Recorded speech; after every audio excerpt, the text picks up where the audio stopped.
நான்-காமர்ஸ் students வந்துட்டு CA பண்ண முடியாதா? எனக்கு சிஏ பண்ணணும்னா மேக்ஸ் ஃபுல்லாக தெரிஞ்சிருந்தா தான் என்னால் பண்ண முடியுமா? இதுக்கப்புறம் 8 to 12 hours படித்தாதான் என்னால் சிஏ கிளியர் பண்ண முடியுமா? இந்த மாதிரி டீட்டெயில்ஸ் தான் இன்றைக்கி இந்த வீடியோவில் பார்க்க போகிறோம். I am Aarthi from Shilpis academy. Let start. First வந்துட்டு நான்-காமர்ஸ் ஸ்டூடெண்ட்ஸ் சிஏ பண்ணலாமா அப்படிங்கிறத பற்றி தான் பார்க்க போகிறோம். இப்போ நான்-காமர்ஸ் ஸ்டூடெண்ட்ஸ் வந்து பேசிக்காக அக்கௌண்ட்ஸ் பற்றி அவங்களுக்கு எந்த ஒரு நாலேஜுமே இருக்காது. அதனால் அவங்களுக்கு அது கொஞ்சம் டிஃபிகல்ட்டாக இருக்கும். இதே வந்து அவங்க 11th and 12th அக்கௌண்ட்ஸ் கொஞ்சம் பேசிக் பார்த்துட்டு அதுக்கு அடுத்தது சிஏக்குள்ளே போனாங்க அப்படின்னா அவங்களுக்கு படிக்கிறதுக்கு கொஞ்சம் ஈஸியாக இருக்கும். இதுக்கு அடுத்து சிஏ பண்ணணுன்னா எனக்கு மேக்ஸ் ரொம்ப இம்பார்ட்டண்ட்டாக, மேக்ஸ் எனக்கு நல்லா வந்தால் தான் என்னால் சிஏ பண்ண முடியுமான்னு கேட்டால் அப்படிலாம் கிடையாது. நார்மலாக நம்ம ப்ளஸ் மைனஸ் மல்டிப்ளிகேஷன் டிவிஷன் எல்லாமே பண்ணுவோம் இல்லைங்களா, இந்த இது பண்ண தெரிஞ்சாலே போதும்.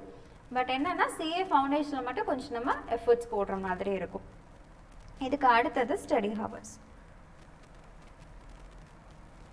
12 to 16 hours ஒரு நாளைக்கு படிக்கணுமா? அப்படி படித்தா தான் கிளியர் பண்ண முடியுமான்னா அது அப்படி கிடையாது.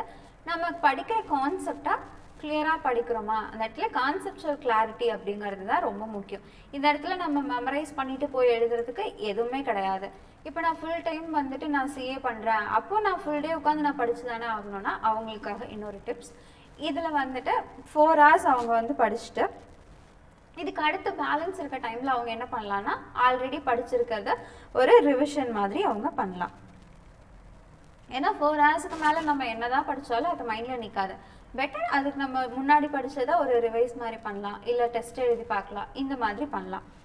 இதுக்கு அடுத்தது சிஏ பண்ணுறவங்க அக்கௌண்ட்ஸ் அண்ட் ஆடிட்டிங் மட்டும்தான் பார்ப்பாங்களா, இந்த ஒர்க் மட்டும்தான் அவங்க பண்ணுறாங்களா அப்படின்னு கேட்டால் இதை தாண்டியும் நிறைய ஒர்க் பண்ணுறாங்க. என்னென்ன அப்படின்னா இன்கம் டேக்ஸ் ஃபைலிங், நம்ம எல்லாருமே வந்துட்டு இன்கம் டேக்ஸ் ஃபைலிங் பண்ணுவோம் இல்லைங்களா.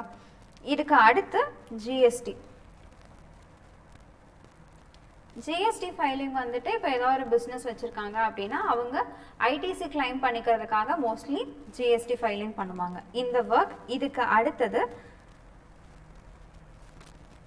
Acquisition and merger. ஸோ இப்போ ஒரு அக்வசிஷன் அண்ட் மெர்ஜர் நடக்குது அப்படின்னா இது இந்த இடத்துல தேவையா இல்லையா, இதை பண்ணலாம் நம்மளுக்கு என்ன பெனிஃபிட், இந்த மாதிரி ஒரு அட்வைசரி சர்வீசஸ் கொடுக்கறது.